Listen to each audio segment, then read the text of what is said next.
माताओं, बुजुर्गों, सब लोगों को मेरा नमस्कार। आज दिल्ली के लिए, दिल्ली वासियों के लिए बहुत अच्छा दिन है कि पहली बार दिल्ली में इलेक्ट्रिक ऑटो शुरू होने जा रहे हैं। आप ये देख रहे हो कि नीले रंग के ये सारे ऑटो जिनको अभी झंडी, हरी झंडी दिखाई गई, ये सारे आज से दिल्ली की सड़कों पे चलने चालू होंगे। प्रदूषण को देखते हुए धीरे धीरे हम सभी व्हीकल्स को इलेक्ट्रिक व्हीकल्स की तरफ ले जा रहे हैं। उसी श्रृंखला में दिल्ली में अब ऑटो, सड़कों के ऊपर इलेक्ट्रिक ऑटो चलने चालू होंगे।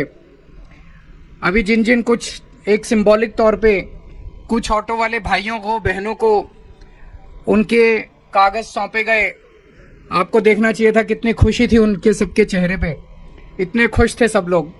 तो एक तरफ कई सारे लोगों को रोजगार मिल रहा है। आज 3,500, 4,000 का लगभग अभी रिलीज किया है कोटा। 3,500 लोगों को LOI जारी हो चुके हैं। तो ये 3,500 लोग दिल्ली की सड़कों के ऊपर ई ऑटो चलाएंगे तो 3,500 परिवारों को रोजगार भी मिलेगा और दूसरी तरफ ई ऑटो दिल्ली की सड़कों पे चलेंगे। तो मैं इन सभी भाइयों को बधाई देना चाहता हूं। इन 3,500 में लगभग 500 महिलाएं हैं। मुझे लगता है ये एक तरह से बड़ी गर्व की बात है कि हमारी महिलाएं भी ऑटो चला रही हैं, अपने परिवार को पालेंगी। मेरे मन में एक डाउट था कि क्या महिलाएं ऑटो चलाएंगी तो उनकी सेफ्टी को लेके इश्यूज तो नहीं हो सकते। तो अभी सुनीता चौधरी जी हैं जो ऑटो ड्राइवर है, उनसे मैं बात कर रहा था। वो 2003 से ऑटो चला रही हैं। उनको लगभग 19 साल हो गए ऑटो चलाते। बोले कि ऐसा कुछ भी नहीं है, बिल्कुल सेफ है, कोई दिक्कत नहीं है। तो बहुत अच्छी बात है। मैं सभी बहनों को भी बहुत बहुत बधाई देता हूं जो ई ऑटो जिन लोगों को आज मिले हैं। तो मुझे लगता है हम सब लोगों के लिए गर्व का दिन है। ईवी पॉलिसी जो दिल्ली सरकार ने बनाई है, ये ईवी पॉलिसी बहुत ही शानदार पॉलिसी है। पूरे देश के अंदर इसकी तारीफ हो रही है और अब दिल्ली को ईवी कैपिटल ऑफ इंडिया माना जाने लगा है। दिल्ली देश की राजधानी तो है ही, लेकिन अब ये ईवी कैपिटल भी माना जाने लगा है। और हमें ये लगता था कि लोगों को थोड़ा टाइम लगेगा। हम कहेंगे भाई लोगों को, भाई अगर नई गाड़ी खरीदनी है, नया कुछ खरीदना है तो इलेक्ट्रिक व्हीकल खरीदो। लेकिन जितनी तेजी से लोगों ने दिल्ली के अंदर इलेक्ट्रिक व्हीकल खरीदने चालू किए, उससे हमें भी आश्चर्य होने लगा है। पहले साल के अंदर ही जब से ईवी पॉलिसी लागू हुई है, इस साल जो व्हीकल्स खरीदे गए टोटल दिल्ली में, उसका 10% व्हीकल, इलेक्ट्रिक व्हीकल लोग खरीद रहे हैं। तो लोगों के अंदर भी इलेक्ट्रिक व्हीकल को लेके काफी उत्साह है। इसका मतलब जो हमने ईवी पॉलिसी लागू की है वो सही पॉलिसी है, वो लागू हो रही है, उसको लेके लोगों के अंदर उत्साह है। तो ईवी पॉलिसी भी बड़ी अच्छी है और पूरे देश के अंदर अब जगह जगह दिल्ली की तर्ज के ऊपर ईवी पॉलिसी लागू की जा रही है। अगर मीडिया के साथियों के कोई 1-2 प्रश्न है तो पूछ सकते हैं। इनका किराया कैसे निर्धारित होगा? सेम किराया रहेगा जो दूसरे का है, सेम किराया होगा, दोनों में फर्क नहीं होगा। नहीं, इनमें जनता को भी थोड़ा सा फायदा मिलना चाहिए ना। इन लोगों को भी 50 पैसे मिलेगा तो फिर जनता को थोड़ा सा क्या फायदा मिल सकता है। अब इनको शुरू करने देते हैं, फिर इसको एग्जामिन कर लेंगे। सर, सरकार किस तरह से सपोर्ट कर रही है इसको? बता रहे थे कि लोन जो है वो भी सरकार वो सारा बता रही है और सब्सिडी लोन इंटरेस्ट में भी कुछ रियायत दे रही है। तो इसमें सिंगल विंडो सिस्टम हमने पूरा तैयार किया, पूरा पोर्टल तैयार किया, सॉफ्टवेयर तैयार किया, CSL के साथ पार्टनरशिप किया है। तो बेसिक उसका पर्पज़ ये था कि जैसे हमने पिछली बार भी, आपको याद हो, 2-3 साल पहले जब हमने 10,000 परमिट्स इशू किए थे, तो उसमें कुछ वहाँ से जो हमने सीखा, तो इस बार अगर किसी भी ऑटो ड्राइवर भाई को या बहन को अगर वो एप्लीकेशन सबमिट करना है, लोन लेना है, ख़रीदना है, सिर्फ उस पोर्टल में जाके रजिस्टर करना है और लोन की भी जो पूरी फॉर्मेलिटीज़ हैं वो उसके थ्रू, पोर्टल के थ्रू ही है। तो बेसिक पर्पज़ ये था दिल्ली सरकार का, क्योंकि माननीय CM साहब का हमेशा ये एक ही बात कही है उन्होंने हमेशा, कि जो भी आप करो आम आदमी को नज़र में रख के करें ताकि उसको कहीं भी जाने की आवश्यकता ना हो। सब्सिडी कितनी दे रहे हैं वो? सब्सिडी कितनी दे रहे हैं और इंटरेस्ट में कितना? एक मिनट। सब्सिडी 30,000 रुपीज़ सब्सिडी है हर एक ऑटो पे, और 5% का अगर वो लोन लेते हैं तो उसमें भी छूट है। 5% की इंटरेस्ट सर- सब्सिडी है सर, ये- और 30,000 अपफ्रंट है। अपफ्रंट।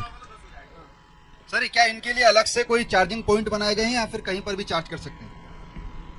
पूरी दिल्ली में अगर आप इलेक्ट्रिक व्हीकल पॉलिसी का भी देखें तो हमारा गोल है कि 3 किलोमीटर के रेडियस में एक चार्जिंग पॉइंट ज़रूर मिले।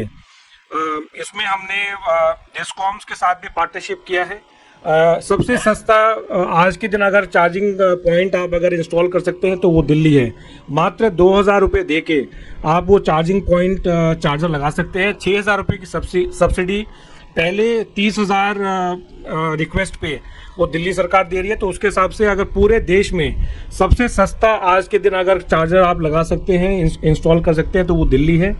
अपने आप घर में भी चार्जिंग इसकी कर सकते हैं। इसके साथ साथ जितने भी DMRC के स्टेशन हैं उनसे भी लगातार हमारी बात चल रही है, वहाँ पर भी हम ये इनको चार्ज करने की फैसिलिटी प्रोवाइड करेंगे। दिल्ली सरकार का जो हमने टेंडर किया था 300 इलेक्ट्रिक चार्जिंग स्टेशंस का, वो भी हमारा कामयाब हो गया है। उसका भी काम बहुत जल्दी चालू हो जाएगा। आज की डेट में ये हाँ सर, आज के दिन सर ये आप किसी भी चार्जर पे घर पे भी आप चार्जिंग इसकी कर सकते घर पे हैं। भी कर सकते हो। महिलाएं भी इसमें हैं काफी, आपने बताया महिलाएं ड्राइवर्स में, तो क्या ट्रेनिंग भी दी गई है क्या इन ड्राइवर्स को, और कितना बड़ी ये उपलब्धि है? देखिए, ऑटो तो महिलाएं काफ़ी टाइम से चला रही हैं। कुछ महिलाएं जो टैक्सी चला रही थी, उनकी भी जब इन्होंने देखा कि हम परमिट्स दे रहे हैं इलेक्ट्रिक ऑटोज़ के, तो उनकी भी काफ़ी रुचि उसमें दिखाई दी, तो वो भी उसमें शिफ्ट किए है। बड़ी अच्छा आइडिया इसको सोच सकते हैं जी, इनको ट्रेनिंग की जा सकती है। वो तो सभी जितने भी हमारे पब्लिक ट्रांसपोर्ट व्हीकल्स हैं उसमें GPS मैंडेटरी है, मैंडेटरी है। और हमारा जो कमांड सेंटर है यूनिफाइड, वहाँ से हम इनको मॉनिटर भी कर सकते हैं। आपने जो ये कहा अभी, मैं ये भी सर बताना चाहूँगा कि महिलाओं को सर बढ़ावा देने के लिए, ताकि वो उनको रोजगार मिले सर, उसमें हमने कमर्शियल व्हीकल चलाने के लिए जो महिलाओं को मोटर व्हीकल लाइसेंस लेना पड़ता था, उसकी जो फीस है लगभग 15,000 रुपये की फीस, जहाँ से भी अगर वो ट्रेनिंग लेती हैं वो भी हमने माफ़ कर दिया, और उसकी वो फीस जो है वो दिल्ली सरकार आगे से दिया करेगी। फिर दोबारा महिलाओं को बढ़ावा देने के लिए अगर आप DTC या क्लस्टर की बस अगर चलाना चाहते थे तो पहले उसमें 3 साल का एक्सपीरियंस मांगते थे। वो 3 साल का एक्सपीरियंस भी हमने हटा दिया है। अब सिर्फ 1 महीने का, जिस भी महिला के पास अगर हैवी लाइसेंस है, वो 1 महीने की ट्रेनिंग करके, दिल्ली सरकार की जो ट्रेनिंग इंस्टीट्यूट है उसमें ट्रेनिंग करके वो 3 साल उसको वेट करने की ज़रूरत नहीं है। हाइट की जो रिस्ट्रिक्शन थी उसको भी हमने कम कर दिया है। तो हम चाहते हैं कि ज़्यादा ज़्यादा महिलाएं दिल्ली की सड़कों पे वाहन चलाएं। चौधरी हैं ये, एक बार स्टेज पे आ जाओ।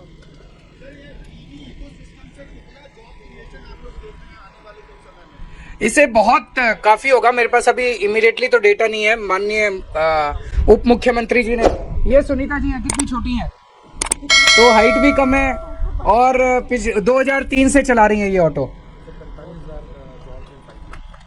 45,000 jobs in 5 years out of only electric vehicle policy. Sir एक सवाल, मेरे को लगता है इससे ज्यादा ही होगा, बिकॉज एंसिलरी इतने बैटरी के और इसके इतने सारी दुकानें खुलेंगी।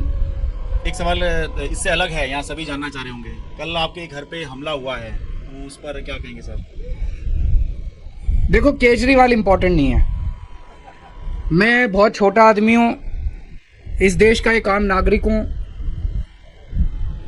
देश के लिए मेरी जान भी हाजिर है, लेकिन मेरे को ये लगता है कि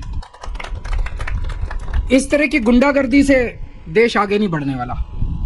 हमें अगर देश को आगे ले जाना है, 21वीं सदी का भारत बनाना है, तो प्यार और मोहब्बत से सब लोग मिलके काम करेंगे, तभी देश आगे बढ़ेगा। 75 साल तो खराब कर दिए हमने देश के, गंदी राजनीति करके, आपस में लड़के झगड़ के, मारपीट करके, गुंडागर्दी करके। अब अगर दुनिया की सबसे बड़ी पार्टी और देश की सत्ताधारी पार्टी ऐसे राजधानी के अंदर इस किस्म की गुंडागर्दी करेगी, तो युवाओं के अंदर क्या मैसेज जाता है? एक आम युवा क्या सोचेगा? वो सोचेगा यार यही सही होता होगा। ये गंदा संदेश जाता है, इस तरह से देश की तरक्की नहीं होती।